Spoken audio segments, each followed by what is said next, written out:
Okay. So, All right. I told you last time that you were here yes, that the angel. No, no, no. I'm sorry. I told you over the phone recently yes. that we're in a great revival right now. That the presence of God on earth is greater than it has ever been before. God has spoken to me about this several times over the last few years.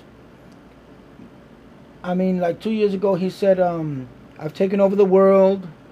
Uh, we're in Calvary. This is Calvary's finest hour, and this is the greatest time to be alive. And the world is doing great, greater than ever before. So you see, He has spoken this theme several times to me over the last few years.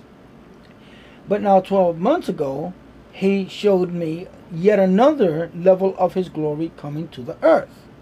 And this, I cannot go into all the details and the context of it. All I can say is, imagine this. Imagine you're in a room, and obviously you're with God, so there's going to be at least one angel there with you. You're with God, so you're there with an angel. At least one. Usually there's more. But let's say you have just basically you have one, maybe a couple of angels. And that's great. Imagine the angel opens the door and a few more angels come in. Wow. Now you're in a room with a bunch of angels. Wow. How about more angels come?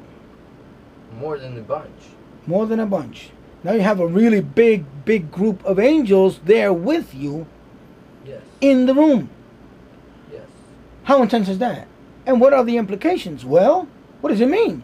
If an angel can help you, protect you, bless you, direct you, watch over you, and help you in a number of ways, imagine 10 angels doing that. Imagine 100 angels doing that. More angels, more angels. You become claustrophobic. Oh my God. So then, more angels come in until the room is so filled with angels you can hardly move around. Then you feel claustrophobic. It's so many angels stuck in that room. And all of them there are there to help you, to protect you, to prosper you, to guide you, to direct you, to help you, to bless you, to help you in every way. You will say, oh my God, oh my God, because of so many angels You will lose your mind. with so many resources there for you. Imagine that, okay? Well, Alright. we are there, man. This earth now has more angels than ever before. More of God's presence is on this So for earth. each person or for everybody? I don't know. Because when you say imagine, like one Yeah, yeah, person yeah. imagining all these angels in Right. the room. Right, right. Well, Really? for the earth has always had God Mhm. in it and over it and helping it. God has always had His angels in the earth helping here and there to this degree, to that degree, in some places more than others, in some generations more than others. Now, if indeed this is the greatest time of God's greatest move of blessing on this earth, then it makes sense that there are more angels filling this place more than ever before. That means America, North America, South America, the Western world, Africa, Asia, you name it, every part of the earth. Yes, some more than others, as always. But that in every place of earth there is more anointing, more of God's presence, more of God's blessing, more of God's angels, and their resources, their help, their protection, their blessing, their guidance, their direction. Oh my God, all over the world. Imagine that if you can. I'm beginning to imagine that a little bit more than ever before because of what God shows me. He shows me I'm in the earth. I've taken over the world. The world is doing greater than ever before. America's greatest revival. Kenneth Copeland recently, a few years ago, prophesied the earth is going to be filled with the glory of God. God's glory is coming to the earth. He said before the summer ends, okay, this was 2002, I specifically remember. It was in May of 2002 that the Lord spoke to me and said, I'm sending my glory to this nation this summer. That's what He said. He said, I'm sending my glory to this nation this summer, 2002. So I waited a few months, and He did. He confirmed it in several ways to several people. Kenneth Copeland, Benny Hinn, and there were 3 other confirmations. I don't remember right now. But he confirmed it. He said it's in the air, it's in the atmosphere. Then Copeland prophesies on TV afterward and says something about a new anointing in the atmosphere. I get a letter from Benny Hinn Ministries and he says something similar. There's a new anointing coming in the atmosphere. So you see, they use the same word that God gave me. Atmosphere, atmosphere, atmosphere. God confirming. You see, so that, yes, I hear things from God. Yes, they are extraordinary, sometimes detailed and specific, that it is extraordinary and amazing. But it agrees with what other men and women of God are receiving from the Lord. There are confirmations. I'm not alone. They prophesied the same thing that I prophesied the same year, and these different prophecies from different individuals agreed, you see.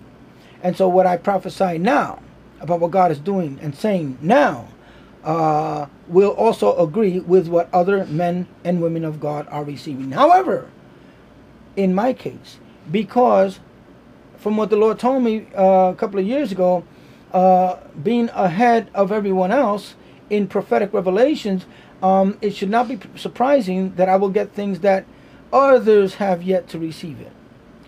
From what I see, from what I hear, most people haven't prophesied some of the things that I prophesy. For example, I'm going to share now something that the Lord revealed to me several times in some extraordinary ways. And this is something that I would be refreshed if someone else has been receiving similar things from the Lord, but I would also be surprised that they are, because I know that some of these things are so challenging, outside the norm, not your regular run-of-the-mill prophecies. Yeah, Jesus is coming soon, you know, I'm reviving the churches, I'm going to pour out my spirit. This is all good. And it's generalized stuff. We've been prophesying that for decades. And it's all good. It's all true. But anyone could easily invent such a prophecy revelation and share it. Not being inspired by God. But being inspired by God, people can prophesy that too. But I want to go further than that. And if indeed I'm ahead, if indeed God shows me things that are unique and that it's not something you're going to hear everyone prophesying, then it should not be surprising that it would be new stuff. It would be fresh stuff. It would be stuff that will challenge your thinking and your personal theology. So yeah, I'll share this which God gave me. I put it on some other video a year ago, but I'll elaborate on it a little bit more. First, the context. Well, I'm a church guy. I love church. I've been a part of the church. I've been a part of the church world, and my walk, my doctrine, my ministry has been pristine in the church world all the years that I've been in church. Nevertheless, I'm not received in the churches. I'm not received well in the churches for the most part, because of the administration, the leadership, because of the cliquishness that exists there. So there is cliquishness in this church community, and there's cliquishness in that church community, and sometimes cliquishness is not a bad thing.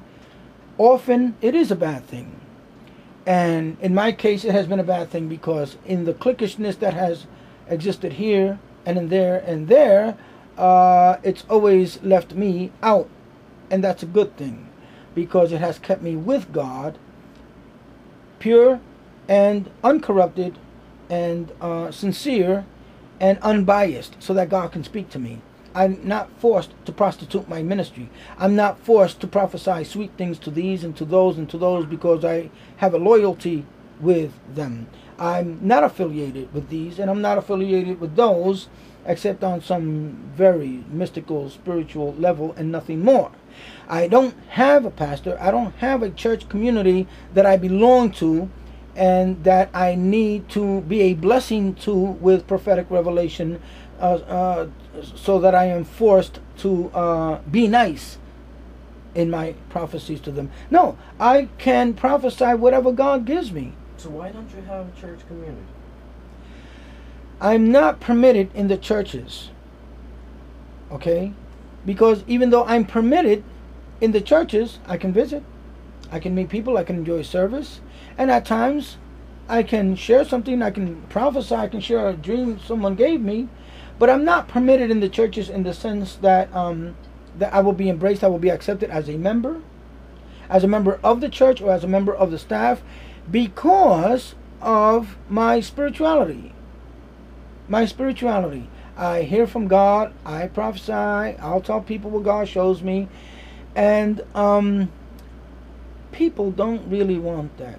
And when I say people, I mean really ministers, pastors, the administration. The laity, the congregations, they love it. They love it, they love it, they love it, and they love So me. you're not permitted by the pastor? The leadership. Oh yeah, it's always the leadership.